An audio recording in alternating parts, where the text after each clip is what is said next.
Chapter 15 of The Insidious Dr. Fu Manchu, written by Sax Rohmer, narrated by Edward E. French.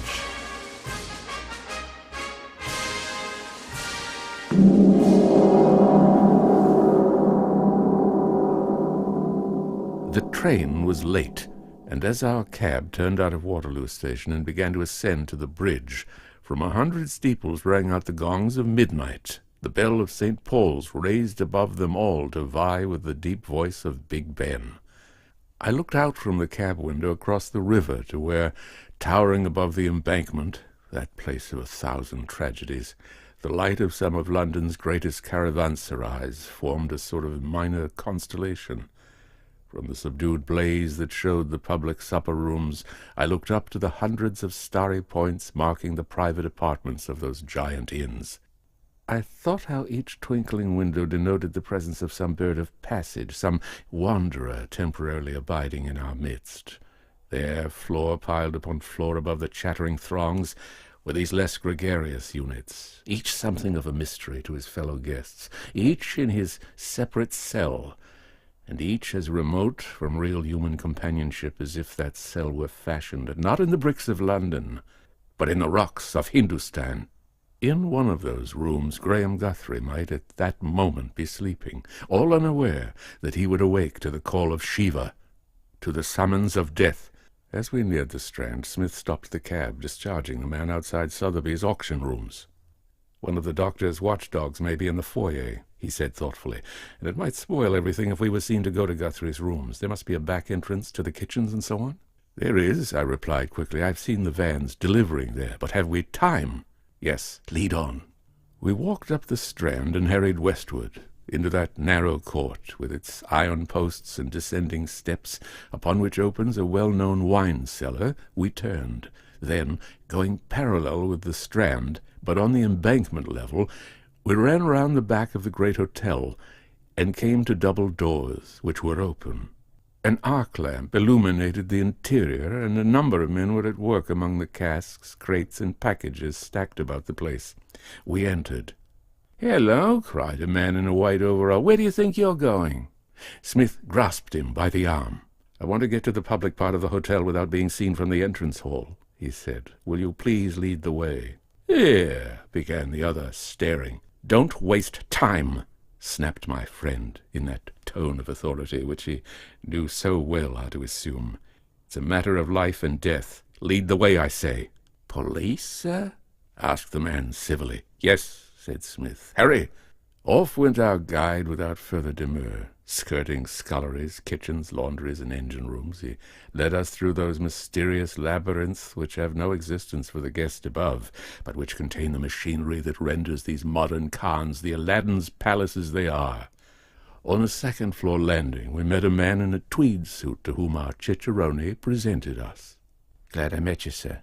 2 gentlemen from the police." The man regarded us haughtily with a suspicious smile. "Who are you?" he asked. "You're not from Scotland Yard, at any rate." Smith pulled out a card and thrust it into the speaker's hand. "If you are the hotel detective," he said, "take us without delay to Mr. Graham Guthrie."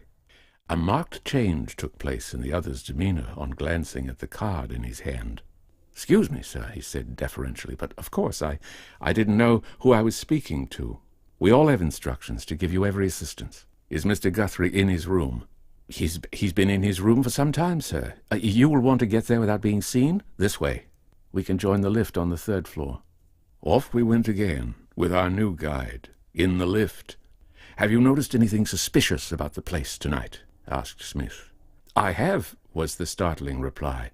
"That accounts for your finding me where you did. My usual post is in the lobby, but about 11 o'clock, when the theatre people began to come in, I had a hazy sort of impression that someone or something slipped past in the crowd, something that had no business in the hotel."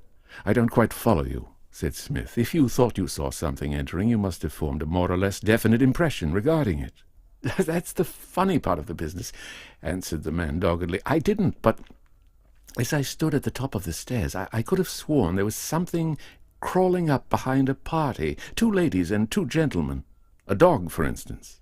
It didn't strike me as being a dog, sir. Anyway, when the party passed me, there was nothing there. Mind you, whatever it was, it hadn't come in by the front. I've made inquiries everywhere, but without result. He stopped abruptly. Number 189, Mr. Guthrie's door, sir. Smith knocked. "Hello," came a muffled voice. "What do you want?" "Open the door. Don't delay. It is important." He turned to the hotel detective.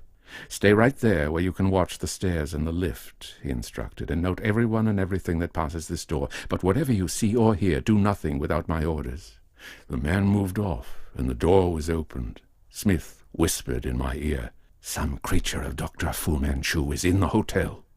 Mr. Graham Guthrie, British resident in North Bhutan, was a big, thick-set man, grey-haired and florid, with widely opened eyes of the true fighting blue, a bristling moustache and prominent shaggy brows. Nayland Smith introduced himself tersely, proffering his card and an open letter. "Those are my credentials, Mr. Guthrie," he said, "so no doubt you will realize that the business which brings me and my friend Dr. Petrie here at such an hour is of the first importance." He switched off the light. "There is no time for ceremony," he explained. "It is now 25 minutes past 12. At 12:30 an attempt will be made upon your life." "Mr. Smith," said the other, who, arrayed in his pajamas, was seated on the edge of the bed, "you alarm me very greatly. I may mention that I was advised of your presence in England this morning. Do you know anything respecting the person called Fu Manchu, Dr. Fu Manchu?" "Only what I was told today, that he is the agent of an advanced political group." "It is opposed to his interests that you should return to Bhutan. A more gullible agent would be preferable. Therefore, unless you implicitly obey my instructions, you will never leave England." Graham Guthrie breathed quickly. I was growing more used to the gloom, and I could dimly discern him, his face turned towards Nayland Smith, whilst with his hand he clutched the bed-rail. Such a visit as ours, I think, must have shaken the nerve of any man. "But, Mr. Smith," he said, "surely I am safe enough here. The place is full of American visitors at present, and I've had to be content with a room right at the top, so that the only danger I apprehend is that of fire." "There is another danger," replied Smith. "The fact that you are at the top of the building enhances that danger. Do you recall anything of the mysterious epidemic which broke out in Rangoon in 1908? The deaths due to the call of Shiva?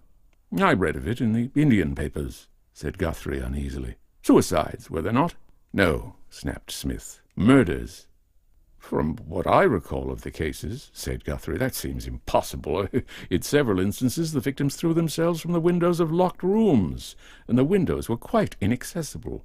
"Exactly," replied Smith, and in the dim light his revolver gleamed dully as he placed it on the small table beside the bed. "Except that your door is unlocked, the conditions tonight are identical. Silence, please. I hear a clock striking." It was Big Ben. It struck the half-hour, leaving the stillness complete. In that room, high above the activity which yet prevailed below, high above the supping crowds in the hotel, high above the starving crowds on the embankment, a curious chill of isolation swept about me. Again I realized how, in the very heart of the great metropolis, a man may be as far from aid as in the heart of a desert. I was glad that I was not alone in that room, marked with the death mark of Fu Manchu, and I am certain that Graham Guthrie welcomed his unexpected company. I may have mentioned the fact before, but on this occasion it became so peculiarly evident to me that I'm constrained to record it here. I refer to the sense of impending danger which invariably preceded a visit from Fu Manchu. Even had I not known that an attempt was to be made that night, I should have realized it as, strung to high tension, I waited in the darkness. Some invisible herald went ahead of the dreadful Chinaman, proclaiming his coming to every nerve in one's body. It was like a breath of astral incense, announcing the presence of the priests of death.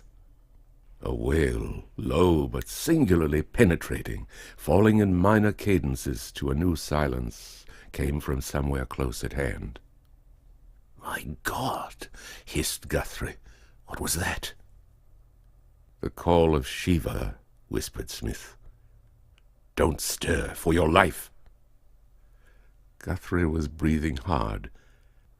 I knew that we were three, that the hotel detective was within hail, that there was a telephone in the room, that the traffic of the embankment moved almost beneath us. But I knew, and I'm not ashamed to confess, that King Fear had icy fingers about my heart. It was awful, that tense waiting for... What? 3 taps sounded, very distinctly upon the window. Graham Guthrie started so as to shake the bed. "It's supernatural," he muttered, all that was Celtic in his blood recoiling from the omen. "Nothing human can reach that window." "Shh!" from Smith. "Don't stir." The tapping was repeated. Smith softly crossed the room. My heart was beating painfully. He threw open the window. Further inaction was impossible. I joined him, and we looked out into the empty air. "Don't come too near, Petrie," he warned over his shoulder. One on either side of the open window, we stood and looked down at the moving embankment lights, at the glitter of the Thames, at the silhouetted buildings on the farther bank, with the shot tower starting above them all. 3 taps sounded on the panes above us. In all my dealings with Dr. Fu Manchu, I had had to face nothing so uncanny as this. What Burmese ghoul had he loosed? Was it outside in the air? Was it actually in the room? "Don't let me go, Petrie," whispered Smith suddenly. "Get a tight hold on me." That was the last straw, for I thought that some dreadful fascination was impelling my friend to hurl himself out. Wildly I threw my arms about him, and Guthrie leaped forward to help. Smith leaned from the window and looked up. One choking cry he gave, smothered, inarticulate, and I found him slipping from my grip, being drawn out of the window, drawn to his death. "Hold him, Guthrie!" I gasped hoarsely. "My God, he's going! Hold him!" My friend writhed within our grasp, and I saw him stretch his arm upward. The crack of his revolver came, and he collapsed onto the floor, carrying me with him. But as I fell, I heard a scream above. Smith's revolver went hurtling through the air, and hard upon it went a black shape, flashing past the open window into the gulf of the night. "The light! The light!" I cried. Guthrie ran and turned on the light. Nayland Smith, his eyes starting from his head, his face swollen, lay plucking at a silken cord which showed tight about his throat. "It was a thug!" screamed Guthrie. Get the rope off! He's choking!" My hands a twitch, I seized the strangling cord. "A knife! Quick!" I cried. "I have lost mine." Guthrie ran to the dressing-table and passed me an open penknife. I somehow forced the blade between the rope and Smith's swollen neck and severed the deadly silken thing. Smith made a choking noise and fell back, swooning in my arms. When, later, we stood looking down upon the mutilated thing which had been brought in from where it fell, Smith showed me a mark on the brow, close beside the wound where his bullet had entered. "The mark of Kali," he said. The man was a Fensaiga, a religious strangler. Since Fu Manchu has dacoits in his service, I might have expected that he would have thugs. A group of these fiends would seem to have fled into Burma, so that the mysterious epidemic in Rangoon was really an outbreak of thuggee, on slightly improved lines. I had suspected something of the kind, but naturally I had not looked for thugs near Rangoon. My unexpected resistance led the strangler to bungle the rope. You have seen how it was fastened about my throat. That was unscientific. The true method, as practiced by the group operating in Burma, was to throw the line about the victim's neck and jerk him from the window. A man leaning from an open window is very nicely poised. It requires only a slight jerk to pitch him forward. No loop was used, but a running line, which, as the victim fell, remained in the hand of the murderer. No clue. Therefore we see at once what commended the system to Fu Manchu. Graham Guthrie, very pale, stood looking down at the dead strangler. "I owe you my life, Mr. Smith," he said. "If you would come 5 minutes later—" He grasped Smith's hand. "You see," Guthrie continued, "no one thought of looking for a thug in Burma, and no one thought of the roof. These fellows are as active as monkeys, and where an ordinary man would infallibly break his neck, they are entirely at home.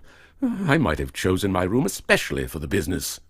"He slipped in late this evening," said Smith. "The hotel detective saw him. But these stranglers are as elusive as shadows. Otherwise, despite their having changed the scene of their operations, not one could have survived."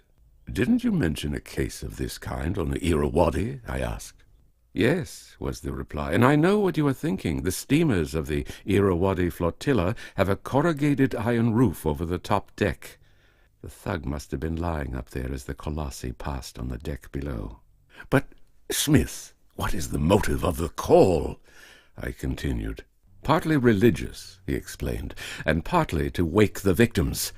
You are perhaps going to ask me how Dr. Fu Manchu has obtained power over such people as Fensaigers. I can only reply that Dr. Fu Manchu has secret knowledge of which, so far, we know absolutely nothing. But, despite all, at last I begin to score." "You do," I agreed, "but your victory took you near to death." "I owe my life to you, Petrie," he said. "Once to your strength of arm, and once to—" "Don't speak of her, Smith," I interrupted. "Dr. Fu Manchu may have discovered the part she played. In which event, God help her."